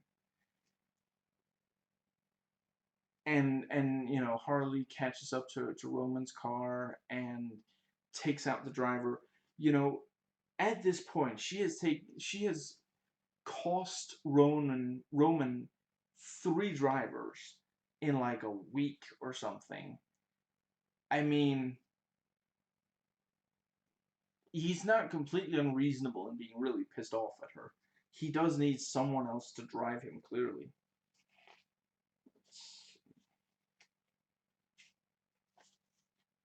I mean, at least with Black Canary, she didn't brutalize the person. And we have you know, Harley follows the vague figures in the fog, and I gotta admit, it reminded me of in Batman Begins when Bruce is in the fortress, and you have this sort of like, yeah, I think, yeah, he inhales the nightmare gas thing, and yeah, it kind of reminded me of that, and I am very much for it. And Harley psychoanalyzes Roman, and we get the. I'm glad that in the trailers it's a lot more energetic. I felt like the way they did in the movie worked as well. The thing with I'm the one they should be afraid of, not you, not Mr. J, because I'm Harley freaking Quinn. I yeah, I don't think the way she does it in the trailer, I don't think would have worked as well in the movie, given how they use it. And she accidentally hit the wrong figure. She thought, you know, but no, it was a statue. And you know, she tells Cassandra, you know, I'm sorry about that. Yeah. And Roman's like, oh come on, he's so upset that they're stepping on his big moment. Like he's like, I'm gonna kill you, and this is such a big deal for me. And then they're talking about like, you know, apologizing and being sad and such, and he's like, this you're ruining my big moment, and it's so funny. And the you know, I mean, essentially, it's this big, scary, bad guy crime boss who, you know, he just bought an army, you know, maybe 50 guys, all, you know, ready to kill people, and he's, you know, his big moment is being ruined by these, you know, two girls that in his mind are just nothing, you know, just yeah. And Cassandra's like, I stole something from you. I took your ring, and it's ring. What ring? And she holds it up and says, oh, you know, yeah, this is from Cassandra. That was a really good, and she, you know, jumps away from and Roman gets blown up, and again, like we saw her get the grenades, we just didn't know she kept them. So there's setup, and the yeah, and they're having breakfast burritos and breakfast margaritas. I think Harley's the one. You drink, kid, right? And Montoya's like, yeah, no, she doesn't. She's 14 years old. She's not drinking alcohol. Certainly not in the morning. No, like they took my badge, but I'm still like I'm not completely not a cop. Don't just no. She's not drinking. She's just not. And they're also serving each other compliments, and it's like this is like let's see the I'm afraid I forget the wording of, but one of them says to Huntress like, you're a really good shot with that crossbow or something like that, or your crossbow is really cool, and she's like, thanks. I'm really you can kick really high in those pants despite those pants. Thanks. And it's like, oh wow, she is not like she is super not used to social interaction. Like Huntress, when she meets someone, she kills them basically. She's not used to saying nice things to them, and she does pretty decent job considering. You know, they seem pretty happy with the yeah. I and it's this thing of like she's a little uncomfortable by being put in this situation, but she's not necessarily unhappy with it. Like, it's kind of nice to be saying polite things to, and she seems to mean it. It doesn't come off as a lie. It's just like, um, what I gotta think of something nice to say. The pants should be constraining, but you can still kick high in them. Is like, you just those. I gotta say, I really enjoy her character. I think every single joke with her character really landed for me. Honestly, I'd say most of the jokes landed, but I really like, they're talking about when they're in the, to jump back a little bit, and they're up in the, you know yeah, the they're about to fight Ronan and the others, and she says, and Canary says something to Huntress, something like, I don't even, I'm not sure it's even negative. I think she maybe says something like, I like your bow and arrow or something, and she's like, it's not a bow and arrow, I'm not 12, it's a crossbow. I love this chick. She's got rage issues. I don't have rage issues. That's really funny. And right at, she says, I don't have rage issues, and Cassandra's like, yeah, clearly no rage issues here, just sunshine all the way. Just, like, you are making my point. Let's see. Yeah, and the characters form the birds of prey. I read someone said that they felt that the five women felt like they belonged in different movies. I think I maybe agree. I'm not sure if, I feel like I remember it as it sounding like he meant it in a bad way. I don't mean it in a bad way. I think it's very intentional. Like, they even point out, like, uh, Huntress says, does she always talk like a cop in an '80s movie? Just the yeah. I thought it worked really well. That it basically, yeah. Let's see. And let's see.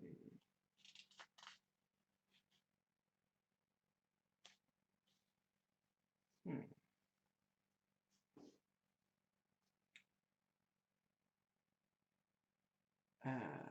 What does that say? Huh. Anyway, yeah. So you know Harley and Cassandra, steal Canary's car and drive off, and yeah, and we see the birds of prey fighting like mob people, and like, Harley Quinn and Associates, M effing badasses.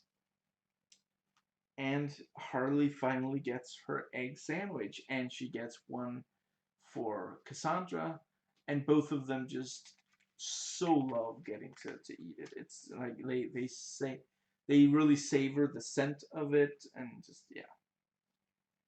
And yeah, so there's no mid credits or post credit scene, but if you stay through all of the credits at the very very end, Harley basically says, "Ah, you stayed all the way through the end. Okay, you know what?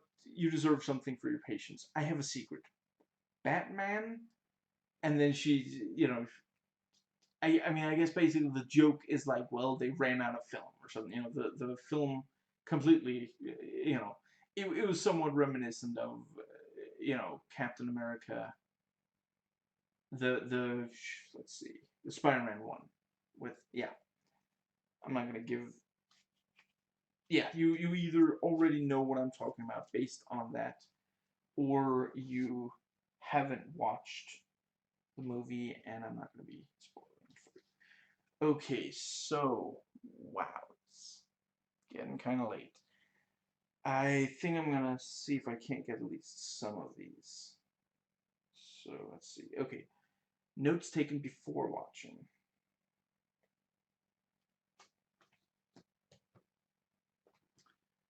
Okay. Yeah. So the let's see. Some have said this described as having kind of a girl gang vibe, and it's got some women in front of the camera and some behind it. The most important director and writer spots.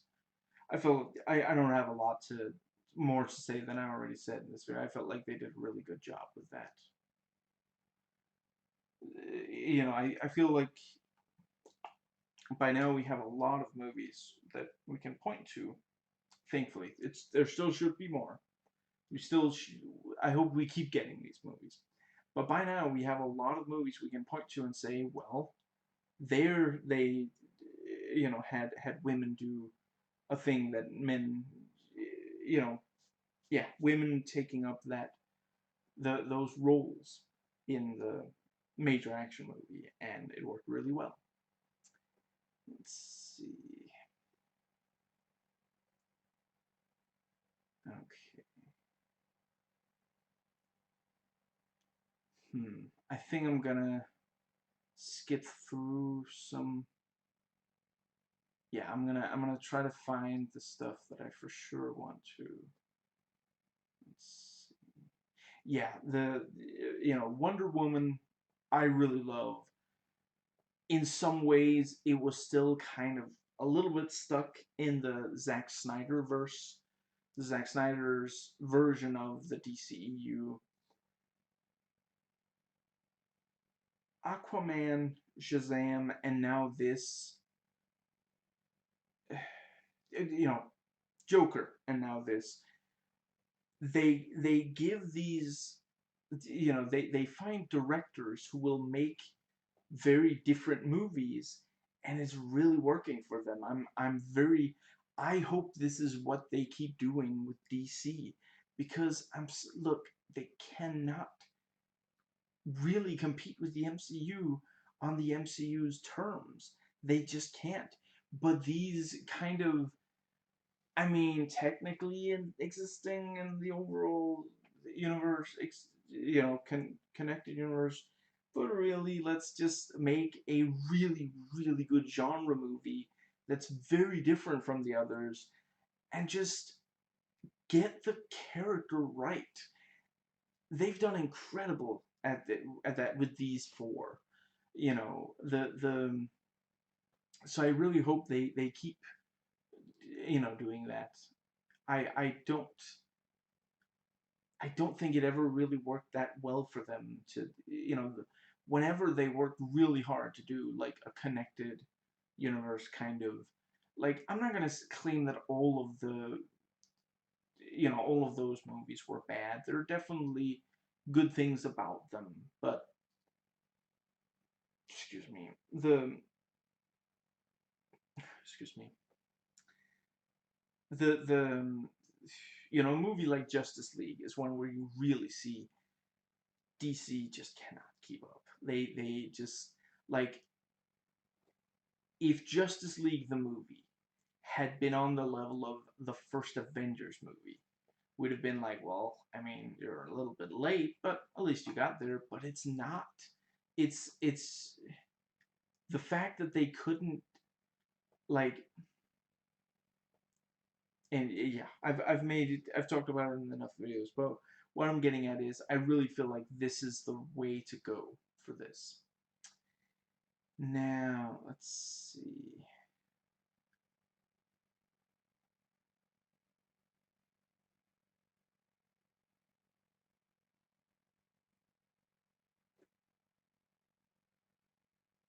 Yeah, so I'm really glad that in this Harley wears stuff that isn't quite this sort of ghetto version. She's in this Harley wears stuff that she likes to wear, regardless of if guys will think she looks hot in it. And she absolutely rocks her outfits. And let's see.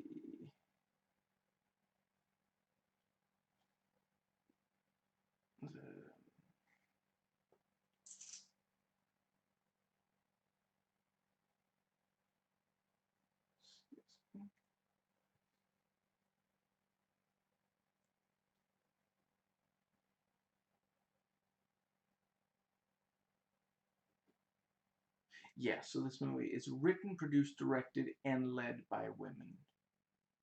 So,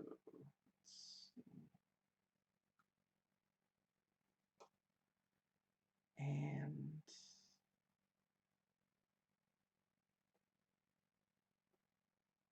yeah, so basically, yeah, there isn't really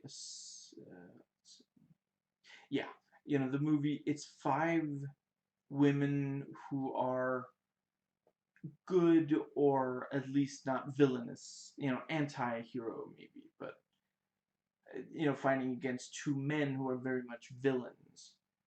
Let's see.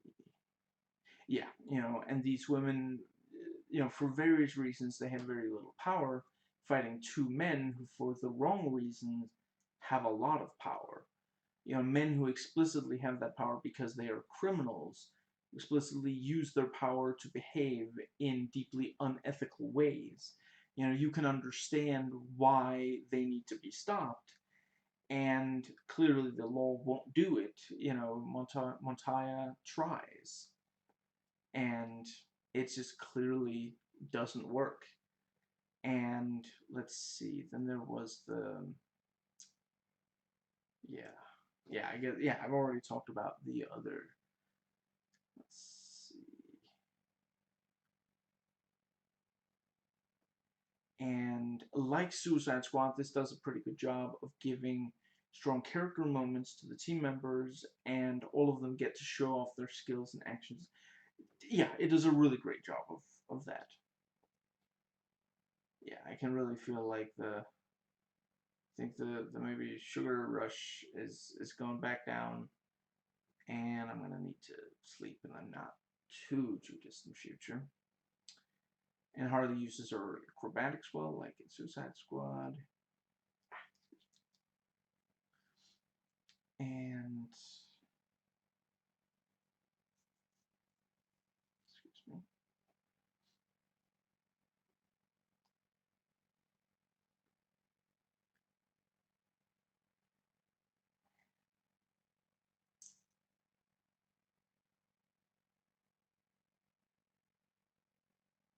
And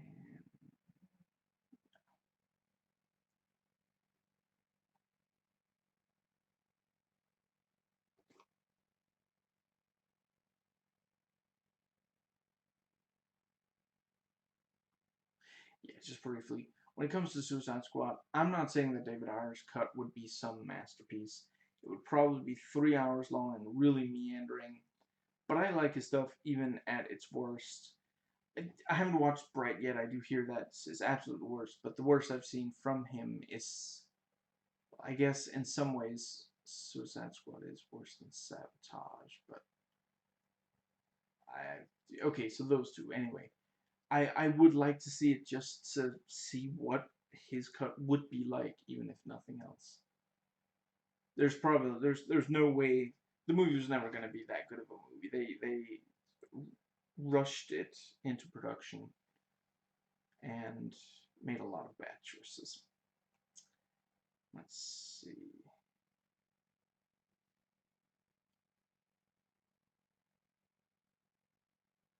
I really appreciate that Victor Zsasz, like, technically, yeah, he appears briefly in Batman Begins, but he's not a major character because that character just it would be silly to try to do him in PG-13. And in this, yeah, he does the yeah. And I didn't feel like the movie overall pushed it too far in violence and gore. There were definitely some times that had a lot. Excuse me. But the yeah, I feel like it just it hit the right balance.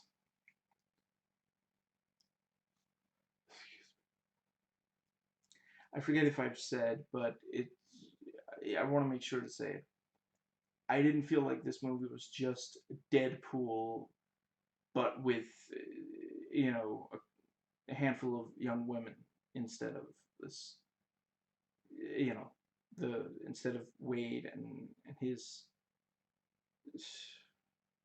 you know, side characters and such. I felt like it had a distinct enough identity separate from that. And she does break the fourth wall some in the comics and such. I I acknowledge that the movie probably wouldn't be as Deadpool-y if Deadpool hadn't come out and made a lot of money already. But it is, you know, yeah, I felt like it worked.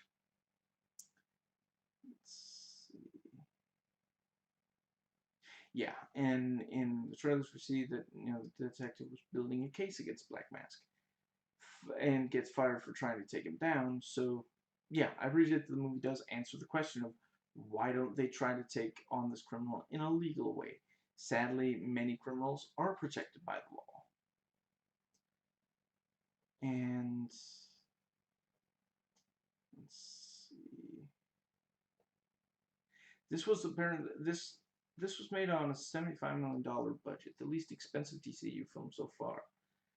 I I thought that would mean that the action isn't very big or very frequent. I really didn't feel like if I hadn't already known, I don't think I would have guessed that this had that low of a budget. It like, and I don't really understand people who say that there wasn't enough action in the movie. Yeah, I can understand. I saw some say that they felt like her narration was way too annoying, and I can understand what they mean about that. I don't know that I would necessarily say. I feel like the let me think, the uh, what was I saying? Where was I going with that? The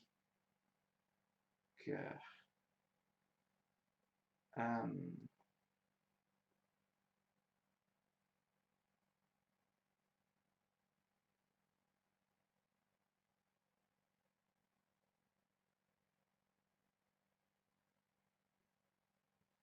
I don't know. Maybe I did say. Okay. Oh, right. Let's see. Is Harley more or less annoying than Deadpool? I mean, I think. I mean, one thing that I saw some people saying that the storytelling was kind of messy in this. I don't know if they thought that Deadpool was necessarily the most straightforward, but comparatively, Deadpool is more straightforward, but it also has less moving pieces. The major characters in those movies, yeah. In this, the major characters act independently of another, so we have to keep track of what all of them are doing and why. Where, in Deadpool, I'm not spoiling the Deadpool movies, don't worry, but it's not to that extent. Yeah, so I will say it could have been more, and certainly the fact that so much of it is told out of order is gonna, not everybody is gonna be a big fan of that, and I just don't think that it's done in a bad way. Like, I'd say Man of Steel has big problems because of the out of order storytelling, but don't don't take my word for it. The folding ideas video on it, or the several folding ideas videos on that movie do a really great job of exploring problems. Um, I'd say it's closer to something like Batman Begins, and yeah, yeah, some of it's told out of order, but it has a really strong effect. I don't want someone to edit this to be in chronological order.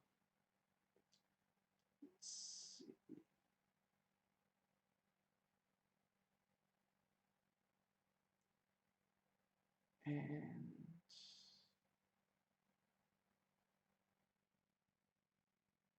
Okay. So,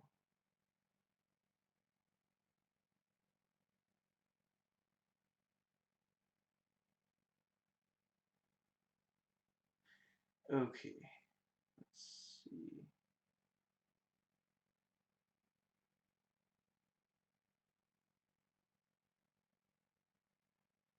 Hmm. Right.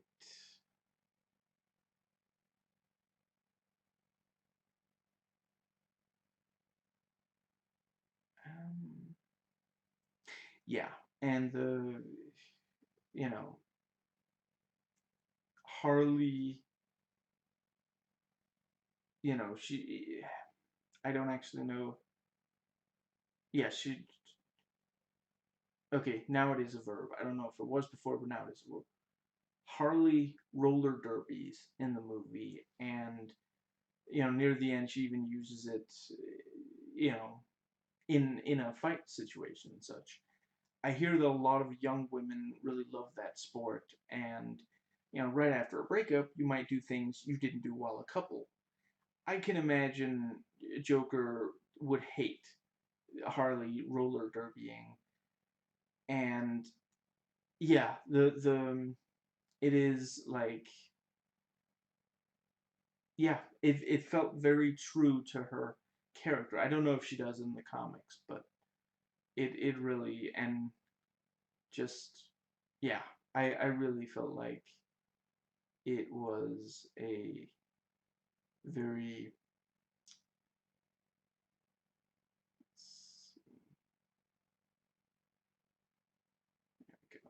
right, and there was some people, saying, well, why doesn't Huntress wear a mask? She does there at the end. That's when, I mean, basically, she wanted people to know, she, yeah, didn't she? Or am I figure, at least the idea is, she wanted, give me a second. She wanted people to know the reason this person is dead is because they murdered my family. Look me in the eyes as you draw your last breath, as I avenge my family, that sort of thing. And then there at the end, she did want to hide her identity after. Now, in Suicide Squad, Killer Croc basically disappears into the background for a bunch of it. That doesn't happen in this movie with any character. Let's see.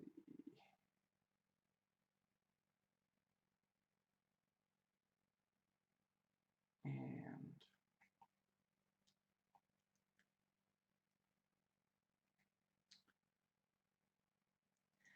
I read somewhere that if let me think.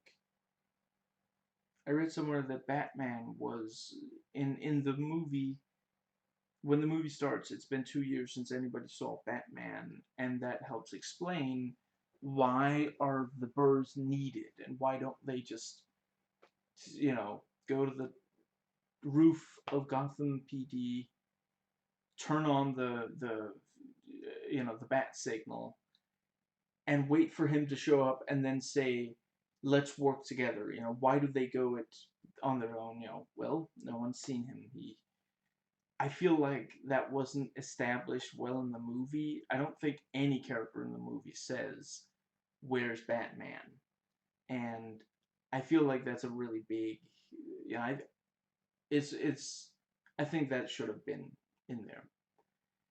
Now, let's see. Does the movie allow Harley to redeem herself? Yes, she takes care of Cassandra. She does ultimately, she does betray her, but she also realizes that that was wrong, and, excuse me, like, once she has, like, let me think.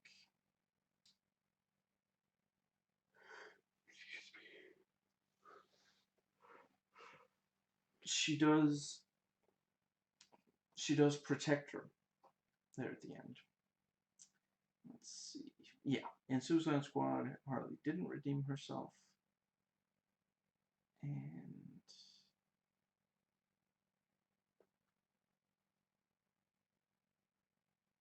it's wild that we haven't seen Harley since 2016, given that she was so extremely popular in that. I talked to my physical therapist. I get a lot of treatments, so I talked to him about movies. And I told him I was going to see this, and told him, it's been 4 years since we saw her. And he guessed, which was, it was a very fair guess. He wondered, did she have a kid in between? That would have made a lot of sense. In reality, it's just Warner Brothers are really bad at making sure the movies get made that would make a lot of sense to make. We were supposed to get Man of Steel 2 before Batman appeared in a Superman movie. But nope. It's just they're yeah. They wanted to make like four different Harley Quinn focused movies right after Suicide Squad, and it took them 4 years to put out even one. Just yeah. Let's see.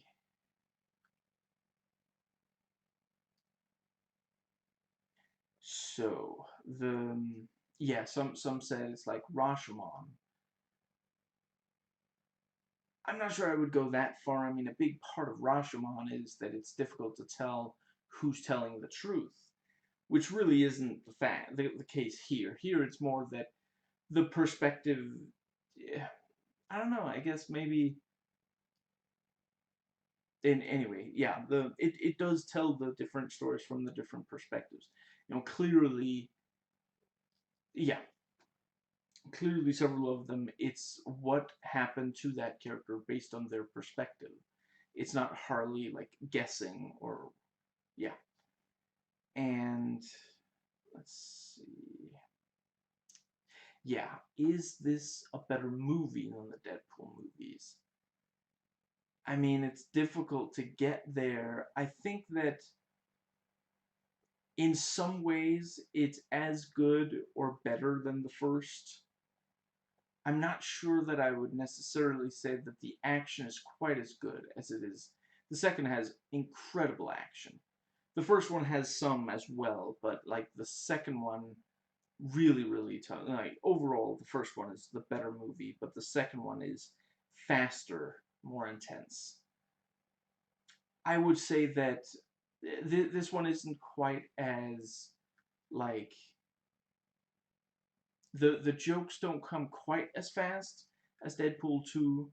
There's not as much or as big action as Deadpool 2. But like if you're looking at story, like again, for sure the Deadpool movies have a more straightforward story, but that's also because they are able to, I feel like this movie gets a lot out of the non-linear storytelling. Letting characters be introduced before we see them take part in really major action.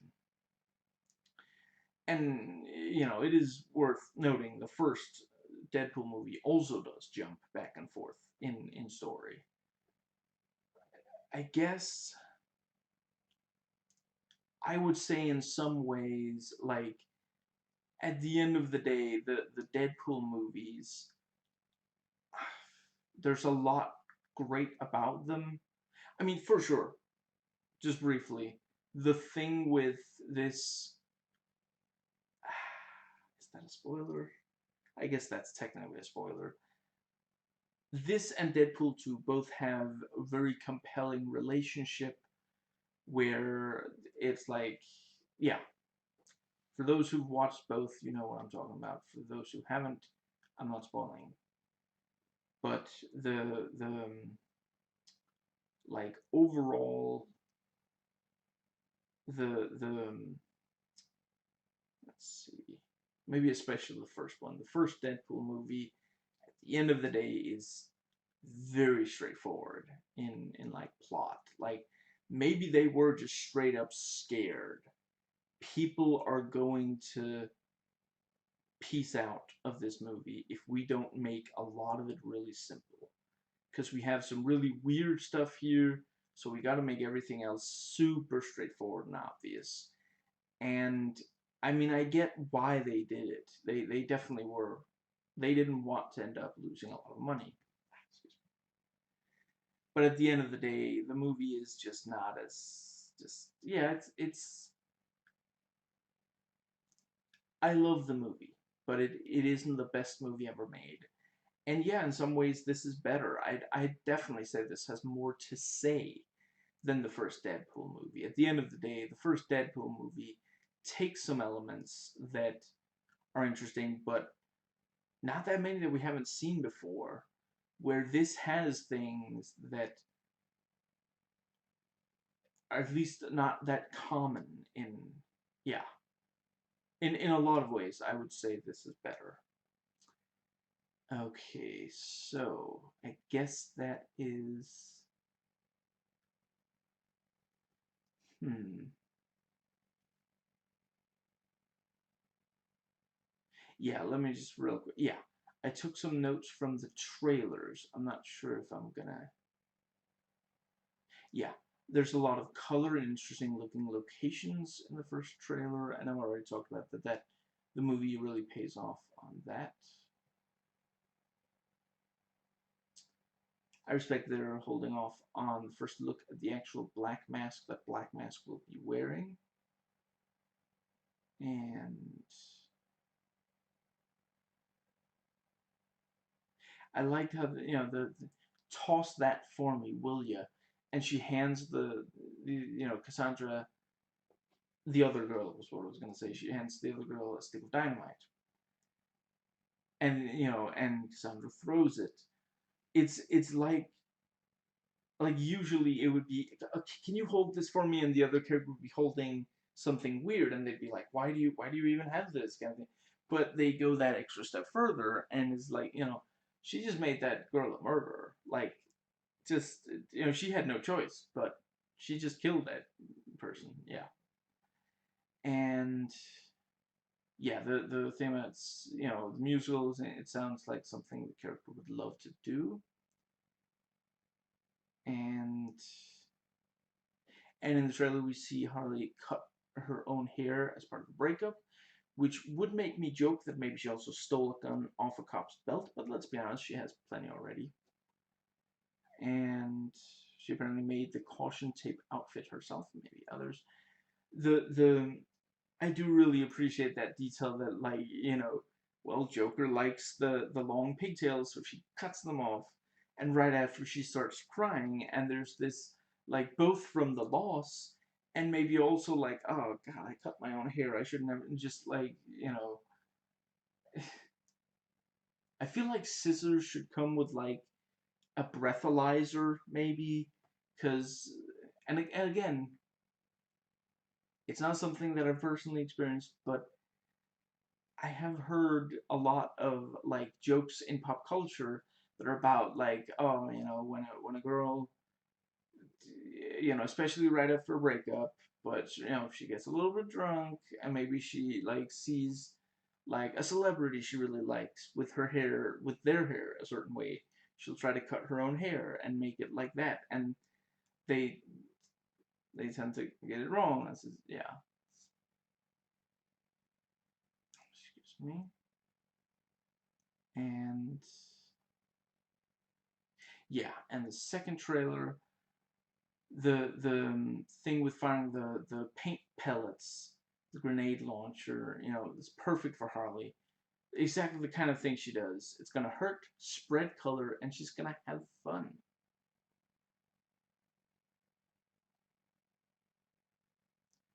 And this all started when the Joker and I broke up. It was completely mutual. I mean, all she did was blow up the chemical building where they used to go. And let's see.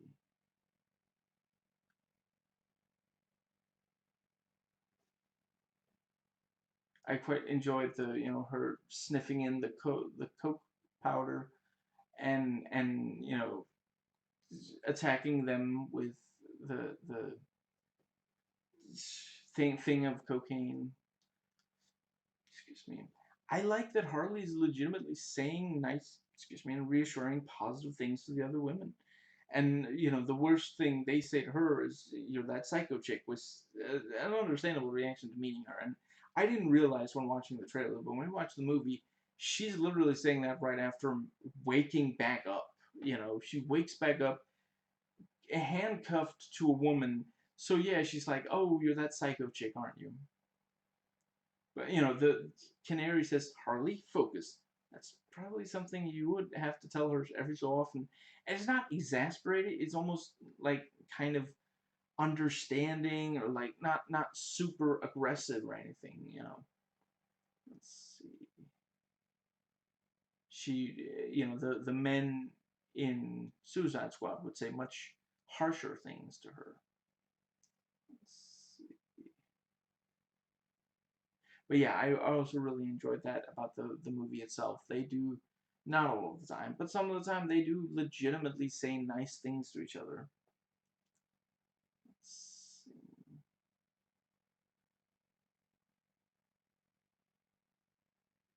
And sometimes psychological suggestion can be very effective. So maybe a good way for the female characters in the movie to protect themselves would be look the bad guy straight in the eye and say, "Don't harm, no foul." And let's see. I guess I think that's gonna be it. Yeah, I'm just briefly gonna end on when I copied in the information. This had a 90% on the tomato meter, 91 reviews, 82 of them fresh, and it's not enough for a certified fresh, but if it keeps to this trend, it will end up certified fresh. So yeah, I hope so. It definitely deserves it, and I think it would be nice to show, to demonstrate to people, no, it's not Margot Robbie playing Harley Quinn that leads to, really low critical score. That's not it. Suicide Squad ultimately was not that good of a movie. And this one, I mean, this one almost is like,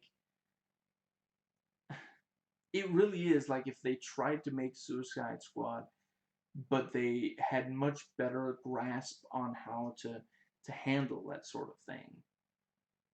I mean, I said in at least one video that one way to fix Suicide Squad was to just have the movie open with them walking out of the helicopter crashes, then they walk out of it, and you see all these really colorful characters, and then over the course of the film, every so often you'd flash back and you'd see a character's backstory. Excuse me. And this movie, in some ways, is not that dissimilar from that. This movie opens in media res, and then you get caught up on things. Yeah, I thought that was a very, yeah. So that's gonna have to be it, and I'm happy with the video. I said everything that I really badly wanted to, and yeah, I I'm really glad we're getting movies like this, and it's I mean, this really is. If I recall, this really is supposedly this is the year we're also getting Wonder Woman 84 and Black Widow the solo movie. So 3 of these female-led movies in one year. That's really great. Yeah, I really hope that this sort of thing will keep being the case. But yeah, so excuse me. First time in a while that I've sneezed on camera. Yes, I hope you enjoyed watching as I enjoyed watching and recording, and I'll catch you next time.